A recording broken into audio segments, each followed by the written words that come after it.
There's a new daughter of the Confederacy, and it's Marjorie Trader Green's hate pageantry. Representative Marjorie Trader Green is a true daughter of the South in the worst ways possible that you can imagine. Now, last week, the Georgia Congresswoman showed the world again that she represents white supremacy and represents the worst of the white Southern culture and history when she lied about Representative Jamal Bowman, who's a Democrat from New York, who was a black man, after they had a public argument outside the Capitol. Now, Green claimed that she was terrified and felt threatened by her Democratic colleague, which in no way did he threaten her, and in no way did he terrify her at all. Now, Marjorie Trader Green's lies are the same ones that white women across the South and other parts of the country told about giant Negroes and black beast rapists and other black predators in order to get thousands of innocent black men and black women and black children lynched. All in all, the South that Marjorie Trader Green honors is one filled with white supremacy in its varied forms, such as white on black chattel slavery, Jim and Jane Crow law eras, lynchings, and other examples of white racial terrorism, like the white violence and racial authoritarianism more generally. Now, this South is the place that historian Joel Williamson famously described as having a rage for order. That means white domination and control over black and brown people in order to keep them in their place. Now, Marjorie Trader Green's South is a place where white on black chattel slavery was a benign institution, and the black slaves were happy, and the white slavers were benevolent and kind, which they really weren't. Basically, they would beat the shit out of the black slaves any chance they got. Now, Green's world is also a place where the white supremacist fantasies of Gone with the Wind and the white utopia of the Andy Griffith Show and Mayberry were actually real. Marjorie Trader Green's Southern dreams are basically a nostalgia for a reborn Confederacy and other cursed fantasies of whiteness and the Trumpicine and maggot movements on promises and threats to make America hate again, which in practice means make America fully white again. The reality of Marjorie Trader Green's and the other neo-Confederate fantasies and self-soothing lies about the South are basically were laid bare by Alexander Stephens, who was the vice president of the Confederacy, in his infamous 1861 Cornerstone speech, where he said this proudly: "Those ideas, however, were fundamentally wrong. They rested upon the assumption of the equality of all races, and this was an error. It was a sandy foundation, and the government built upon it fell when the storm came and the wind blew. Our new government is founded upon exactly the opposite idea. Its foundations are laid, its cornerstone rests upon the great truth that the Negro is not equal to the white man, and that slavery, subordination to the superior race, is its natural and normal condition. And this is our new government, and it's the first in the history of the world based upon this great philosophical, and moral truth." But in a video posted on Twitter last week, Trader Green bragged about beginning the process to impeach current President Biden for the non-existent crimes that she claims that he committed. In that video, which was recorded in her garage while she pretended to lift weights, a cooler adorned with a large Confederate flag sticker can be seen in the background. The Confederate flag is a white supremacist hate symbol that takes on further meaning within the context of Trader Green's years-long pattern of white supremacist behavior, speech, and politics. She has spoken at numerous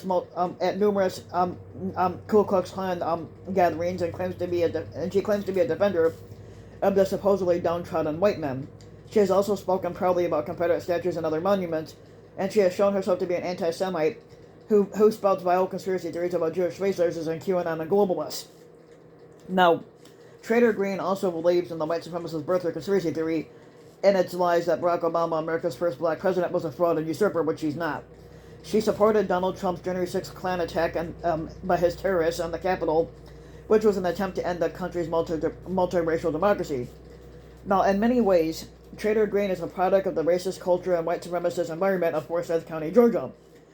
In an essay at the Daily Beast, which merits being quoted at length, Kelly Holloway details how, when Marjorie Trader Green, the new congresswoman known for her racist and anti-Semitic rant, was a senior at South Forsyth County High School in 1992, a few dozen black marchers made their way through the Georgia County's rain-slicked streets, singing old protest songs and carrying signs reading, "We shall overcome in black and white together." And the route was flanked by hundreds of snarling white racist people waving Confederate flags and shouting, "Go home, Negroes." Which I can't say the other word, but you know what I mean. The marchers had been marking 5 years since the 1987 Walk for Brotherhood drew international attention to all-white Forsyth County. Now, newspaper accounts describe protesters being pelted with so many rocks, bottles, and mud thrown by a crowd of Ku Klux Klan members and their sycophants that they were forced to abandon the 2.5 mile route. Now, Forsyth County had maintained an unwritten whites-only policy dating back to 1912, when the white vigilantes lynched a black man and drove out nearly all of the African American residents in that town. The country's reputation as too dangerous for black folks even to drive through. A courthouse lawn sign in the 1950s and 60s warned, "Negro, don't let the sun set on you," was well earned. Now, Hosea Williams had been in the civil rights movement for over 30 years, and he was an acolyte of Martin Luther King Jr. and an organizer of the Forsyth County March. He had told the New York Times this back in 1987. "I'm telling you, we got a South Africa in the backyard of Atlanta, Georgia." And Holloway continued on. Forsyth County today is nearly one quarter Asian and Hispanic. Only 4% of Forsyth County is black. In a state where only 1/3 of the people are black, the county was recently ranked one of the richest countries in Georgia, richest county, sorry, in the state of Georgia, and its grand houses and country clubs obscuring a history of black bloodshed and standing in sites that were once occupied by black churches and homes. And that land was long ago stolen from black folks during a campaign of terror that has been called the most successful racial cleansing in U.S. history.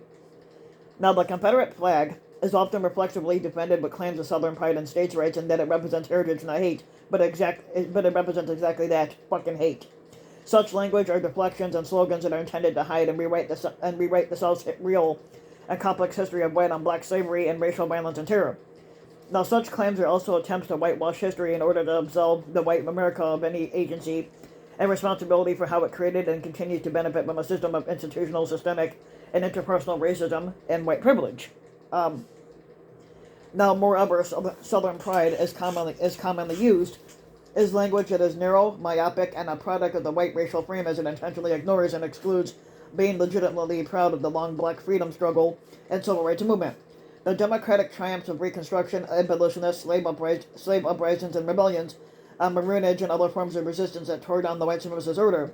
The Southern pride of Marjorie Taylor Greene and other such neo-Confederate reactionaries and revanchists also do not celebrate other things that the sons and daughters of the South could potentially be proud of, such as rich multiracial and multicultural history that gifted America and the world with amazing literature, food, and music and other forms of cultural vibrancy.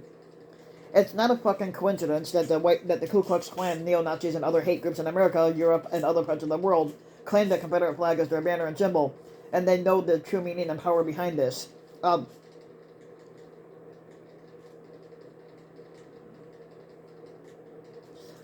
Now, of course, because the Confederate flag is a symbol, it could potentially have other meanings beyond hatred and white supremacy. Like, for example, the Confederate flag has often been interpreted as being a symbol of a common working-class Southern identity across the color line.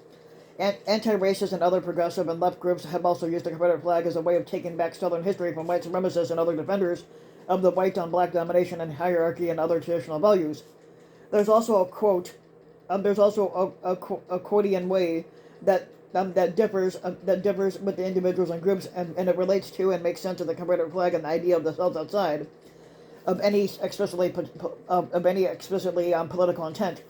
Now, for example, there are many black folks who are fans of Southern rock and groups like Lynyrd Skynyrd, which I love Lynyrd Skynyrd.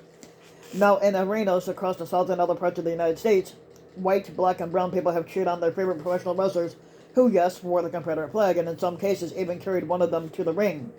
And there are many black people of a certain age and generation who had watched the Dukes of Hazzard's TV show, and they got excited when they saw Bo and Luke driving their car, the General Lee. Now, the potential complexities of how different people relate to the Confederate flag does not change the fact that it's deployed by the post-civil rights era Republican Party and conservative movement, and now the maggots and other Trump sycophants and larger white right. That flag is a symbol of white supremacy and a revolutionary neo-fascist project to end the country's multiracial democracy. Now, what will Traitor Greene likely do next in her 21st century age of Trump lynching theater and larger public performance?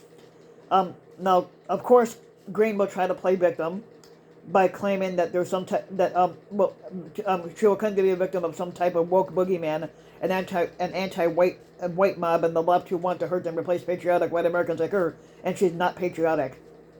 But I would not at all be surprised if Marjorie Traitor Green records a video or has a press conference where she proudly shares her United Daughters of the Confederacy certificate, and then her mouth starts bloviating and crying about heritage and not hate, and Southern pride and reverse racism and white guilt.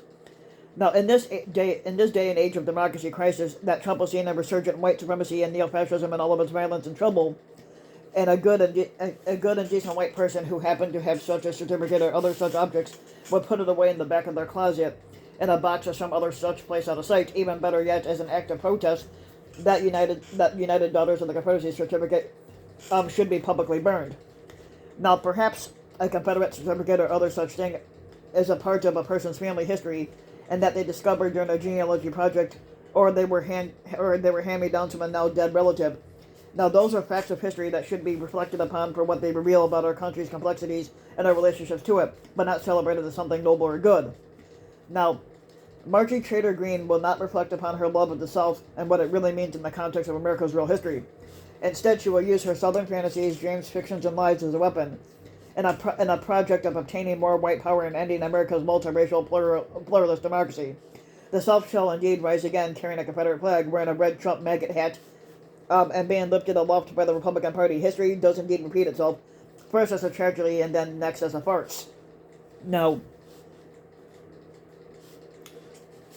Marjorie Traitor Green is one ugly... Yep, see, look at that. That's one ugly bitch. I'm telling you.